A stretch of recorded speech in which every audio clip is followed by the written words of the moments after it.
یہ زمانہ کھاتا پیتا زمانہ ہے. لوگ ہر ایک کو کھانے پینے کی چیز میسر ہے. لڑکیاں چھوٹی عمر میں ہی بڑی دکھائی پڑتی ہیں اور اس کے نشے و پائیدار ہو جاتے ہیں. اور یہ بھی حقیقت ہے کہ صنف مخالف کی طرف ایک دوسرے جو ہے میلان ہوا کرتا ہے. منس کی طرف منس کا میلان ہوا کرتا ہے. جب ہماری لڑکیاں بے پردگی کے ساتھ نکلتی ہیں تو اس کی خوبصورتی کو شیطان جو ہے مجھے کر کے پیش کرتا ہے اور لڑکوں کے سامنے اس کو جو ہے نکھار کر پیش کرتا ہے. پھر کیا ہوتا ہے؟ جب تک خاندانی غیرت اور حیا ساتھ دیتی ہے لوگ برائی سے بچے رہتے ہیں. جب یہ چیز کمزور پڑتی ہے تو پھر آخر میں زنا کے واردات وارد ہو جاتے ہیں اور زنا کا معاملہ ہو جاتا ہے. تو پہلا سبب اس کا جو ہوتا ہے والدین کی لاپرواہی ہوتی ہے.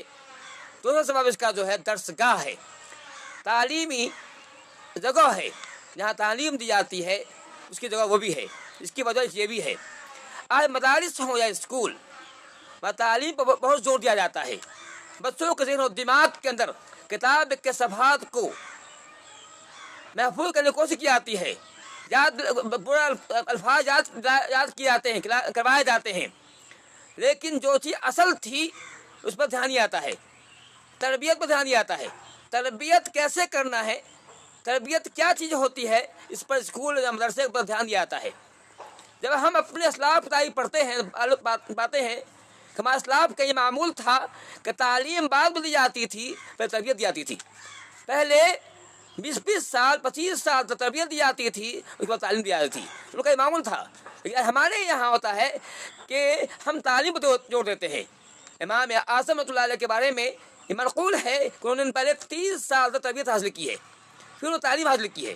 ایسے امام مالک کے بارے میں، امام صحابہ کے بارے میں مشہور ہے. یہ کیا مطلب یہ ہے کہ تعلیم ہماری تعلیم خوب دی جاتی ہے، ہماری لڑکیاں خوب پڑھ رہی ہیں، لڑکے خوب پڑھ رہے ہیں، یہ تربیت ان کی نہیں ہو پا رہی ہے کہ کیسے رہنا ہے، ماں کا کیا حق ہے، باپ کا کیا حق ہے، سماج کا کیا حق ہے، یہ شرم و حیا کیا چیز ہوتی ہے، عزت و عفت کیا چیز ہوتی ہے، حیا کیا چیز ہے، پاک دامنی کیا چیز ہے، اس پہ ہمارا خیال نہیں جاتا ہے. یہ وجہ کیسا ہو رہا ہے؟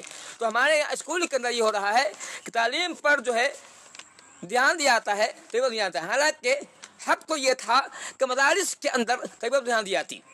جو مدارس کے اساتذہ ہوتے ہیں وہ بچوں کے بیچ میں ہماری جو مائیں اب بہن گزر چکی ہیں پہلے کی، مائی عائشہ ہوں یا مائی خدیجہ ہوں یا پھر صحابیات ہوں یا اور بھی ہمارے لوگ ہیں، خواتین ہیں، انہیں کس سے بیان کریں کہ انہوں نے کس طرح سے پاک دامنی کے ساتھ زندگی بسر کی ہے.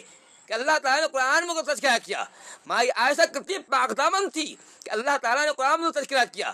اللہ تعالیٰ نے آسمان سے وحی نازل کی، حضرت عائشہ کی پاک دامنی کو ظاہر کیا. قیامت کے بعد پڑھی جائے گی، یہ واقعات بیان کیے جائیں.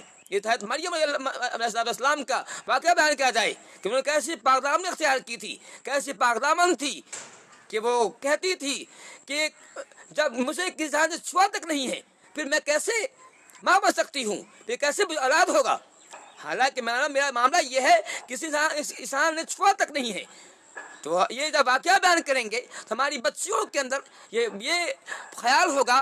پھر جب ہماری جو مائیں بہن گزر چکی ہیں ان کا یہ معاملہ تھا کسی اور نے چھوا بھی نہیں تو ہم کسی غیر مرد کے ساتھ کیسے بات کریں گے، کیسے اس کے ساتھ مصافحہ کریں گے، کیسے اس گلے ملیں گے، کیسے اس ساتھ رہیں گے، یہ خیال پیدا ہوگا. تو ضرور جو ہے اس طرح کی وہ برائی سے بچیں گی. وہ بتانا ہوگا کہ کسی مرد کا کسی عورت کو چھونا ایسے ہی ہے مطلب جیسے اس بدن میں کانٹی چبھایا جائے. کانٹی چبھانا برداشت کیا جائے، کیل چبھانا برداشت کیا، لیکن کسی مرد کا کسی عورت کے ہاتھ پر ہاتھ ڈالا جائے برداشت نہ ہو. اس کے دماغ میں بتایا جائے کہ اللہ تعالیٰ نے مرنے کے بعد 2 چیز رکھی ہے، جنت بھی ہے جہنم بھی ہے. یاد رکھو بدکاروں کے لیے جہنم ہے، برے لوگوں کے لیے جہنم ہے، وہ لوگ جہنم کی آگ ہے. مثال بتایا جائے، اللہ کے نبی کی حدیث سنائی جائے کہ آپ وسلم نے کس طرح سے جب آپ نے خواب میں دیکھا تھا یا معراج کے اندر میں آپ نے جہنم میں دیکھا کس طرح سے بے حیا عورتوں کے ساتھ جہنم میں کیا معاملہ ہو رہا تھا.